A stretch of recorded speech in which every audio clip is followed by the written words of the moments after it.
রহমানির রহিম।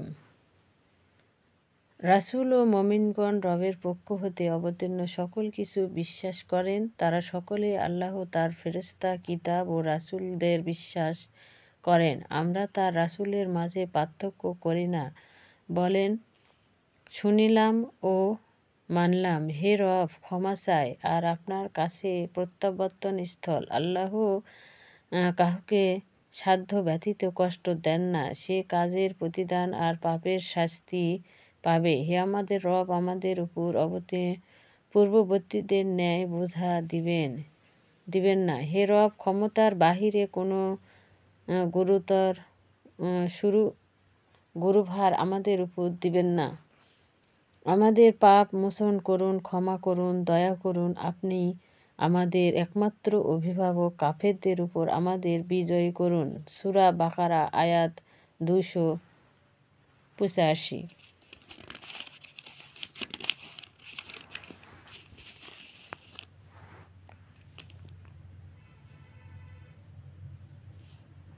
তোমাদের রব আল্লাহ, যিনি 6 দিনে আকাশ ও পৃথিবী সৃষ্টি করেছেন, তারপর তিনি আরশে সমাসীন হন। তিনি দিন দ্বারা রাতকে ঢাকেন যাতে একে অন্যকে দ্রুত অনুসরণ করে, আর সূর্য ও চন্দ্র তারকাগুলো যা তারই হুকুমাধীন। মনে রেখো, সৃষ্টি ও আদেশ তারই জন্য। আল্লাহ মহিমান্বিত, সকল সৃষ্টির রব। সকালতরে গোপনে রবকে ডাকো এবং সীমা লঙ্ঘনকারীদের তিনি পছন্দ করেন না। শান্তির পর অশান্তি কখনোই না। ভয় ও আশা নিয়ে তাকে ডাকো। আল্লাহর রহমত ও সৎ কর্মশীলদের নিকটবর্তী। সূরা আরাফ আয়াত 54। অর্থ: বলুন, আল্লাহ বা রহমানকে ডাকো, যে নামে যাক সুন্দর নাম তারই নামাজে উচ্চ স্বর দিও না, ক্ষীণ দিও না, মাঝামাঝি অবলম্বন করো। বলুন, প্রশংসা আল্লাহর, যিনি সন্তান নেন নাই, সার্বভৌমত্ব তাঁহার কোনো অংশে নাই, লাঞ্ছনা তার কোনো বন্ধু নাই, তারই মহত্ব ও ঘোষণা করো। সূরা বানী ইসরাঈল।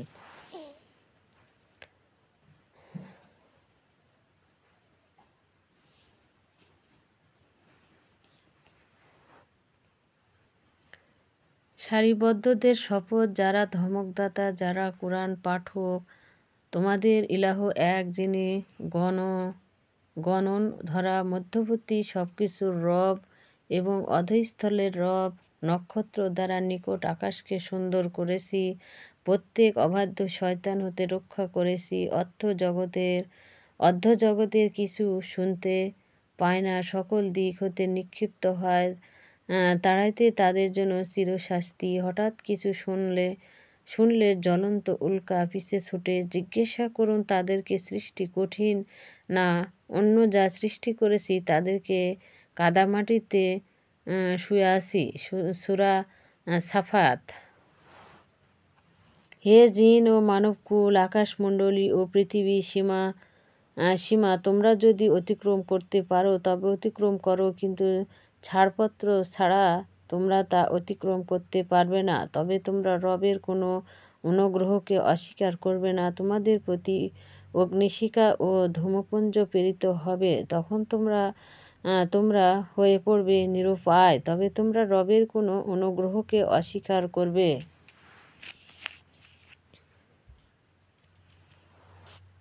কোরআনকে পাহাড়ের উপর নাজিল করলে দেখতেন যে তা আল্লাহর ভয়ে নত ও খণ্ড বিখণ্ড হয়ে যেত। মানুষের জন্যই এই উপমা দেয়, যেন তারা চিন্তা করে, তিনি আল্লাহ, তিনি ব্যতীত কোনো উপাস্য নেই।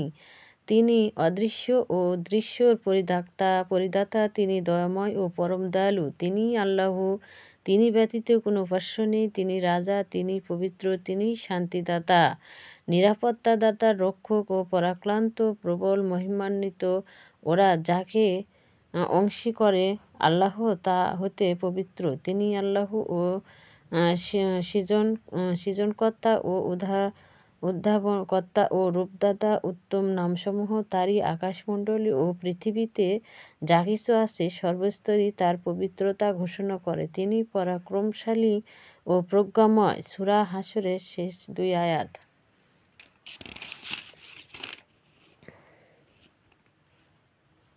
বলুন, আমার কাছে ওহী আসলে যে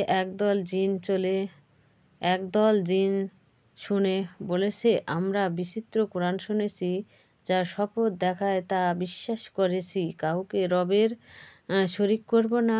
মর্যাদাবান আমাদের রব না স্ত্রী গ্রহণ করিয়াছে, যা স্তন্যী নিরাপত্তায় আল্লাহর সম্পর্কে সীমারিক্ত কথা বলে। সূরা জিন। বলুন, হে আল্লাহ, রাজ্যর মালিক তো আপনি ইচ্ছামতো রাজত্ব দেন এবং ইচ্ছামতো কেড়ে নেন, ইচ্ছামতো সম্মান দেন ও ইচ্ছামতো লাঞ্ছিত করেন। আপনার হাতেই সমস্ত কল্যাণ, আপনি সর্বশক্তিমান। কি বউ?